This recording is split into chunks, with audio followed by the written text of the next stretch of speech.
Kasus dugaan korupsi di Pertamina tidak hanya cukup dengan meminta maaf, saudara. Ada permufakatan jahat di kasus ini. Lalu bagaimana menuntaskan korupsi impor bahan bakar minyak yang menyeret sejumlah pejabat di Pertamina? Kami membahasnya bersama dengan Gunardi Ridwan selaku peneliti Fitra dan juga anggota Komisi 12 DPR, Mulyadi yang telah bergabung bersama kami di Kompas Petang. Salam sehat semuanya. Saya ke Mas Gunardi selaku peneliti Fitra. Anda telah melihat ini ada penyampaian permintaan maaf dari Dirut Pertamina sendiri. Menurut Anda selain minta maaf, apa yang harus dilakukan oleh Pertamina? Ya, pertama dengan adanya kasus ini ya, ini bisa menjadi momentum perbaikan ya terkait sistem dan tata kelola migas di Indonesia ya. Apalagi kita tahu ya bahwasannya kasus ini sebenarnya kan juga pernah terjadi ya. Artinya kasus tata kelola migas ini juga pernah terjadi di tahun-tahun sebelumnya. Di mana juga bahkan pemerintah pernah membentuk tim reformasi tata kelola migas ya, yang mana memberikan beberapa rekomendasi untuk tata kelola migas tersebut. Tapi nampaknya di tahun ini ya, khususnya di 2025 temuan Kejagung menurut saya perlu kita apresiasi ya. Ini merupakan langkah yang menurut kami luar biasa gitu ya. Di mana tadi ya Kejagung memaparkan ya bahwasanya ada dugaan korupsi ya dalam hal ini soal bagaimana Pertamina khususnya anak perusahaan Pertamina gitu ya melakukan sebuah markup atau potensi melakukan penyalahgunaan gitu ya. Sehingga tadi ya menimbulkan kerugian negara.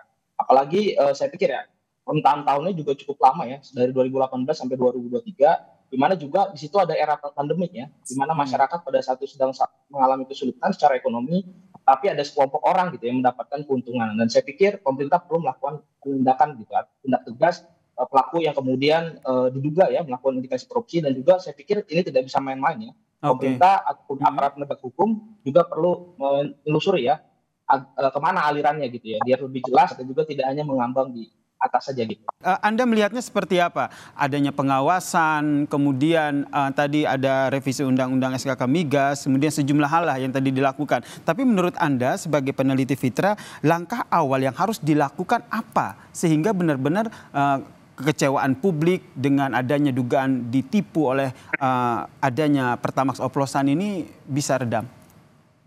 Ya, tentu ini menjadi PR yang sangat besar ya, karena mengembalikan kepercayaan masyarakat yang jelas yang sudah ini ya dengan sadar gitu, dengan baik hati kemudian menggunakan bahan bakar non subsidi, itu kan suatu hal yang besar gitu ya. Apalagi tadi ya kita lihat di berita awal bahwa kesannya teman-teman LBH dan Celios melakukan posko pengaduan ya, terhadap masyarakat yang kemudian dirugikan atas hal itu. Nah, saya juga sebagai pemakai Pertamax juga cukup kecewa gitu ya terhadap dugaan ini, sehingga maka yang paling penting tadi ya bagaimana ada rumusan gitu, transparansi dan akuntabilitas soal ini ya rantai pasok gitu ya migas di Indonesia. Tadi saya sepakat juga dengan Pak Mulyadi tentunya gitu ya. Tentu perlu juga ada sebuah sistem gitu ya agar pengawasan itu tidak hanya dilakukan dengan SKK migas saja. Tadi kan sudah disampaikan ya bahwasanya BPK migas itu punya keterbatasan tadi sudah disampaikan. Nah, terus bagaimana melibatkan tadi ya partisipasi masyarakat ini menjadi penting ya agar tadi tidak ada lagi praktik yang terjadi tidak ada lagi praktik dugaan korupsi yang terjadi di Pertamina. Betul, Kalau kita lihat Mas Gunardi, sendiri pun kan bahkan menurut IITS sendiri pun ya bahwasannya itu juga mereport ya bahwasannya nilai atau skor transparansi kita tuh rendah gitu ya. Bahkan banyak data-data perdagangan minyak yang masih belum terbuka oleh publik. Nah, ini menjadi PR gitu ya. Makanya ini tentu menjadi hal PR yang besar gitu, tetapi bagaimana caranya pemerintah bisa mengembalikan kepercayaan masyarakat gitu ya, bagi masyarakat yang pengguna Pertamax ini yang tentu perlu dilakukan secara serius gitu ya. Terakhir saya ke Mas Gunardi, konkretnya apa nih dorongan yang harus yang didorong oleh Fitra sehingga betul-betul Pertamina ini harus diselamatkan, di sisi lain orang-orang yang memanfaatkan Pertamina dalam melakukan dugaan korupsi di dalam Pertamina ini juga terus diusut tuntas? Ya, yang pertama sebenarnya ini ya sebelumnya itu kita pernah membentuk ya tim reformasi tata kelola migas ya. Saya pikir banyak rekomendasinya itu belum dituntaskan ya, seperti menghentikan impor RON 88, melakukan audit forensik, terus juga termasuk membangun kilang baru ya. Itu kan sebenarnya untuk membuat kita tidak tergantung ya melakukan impor gitu ya.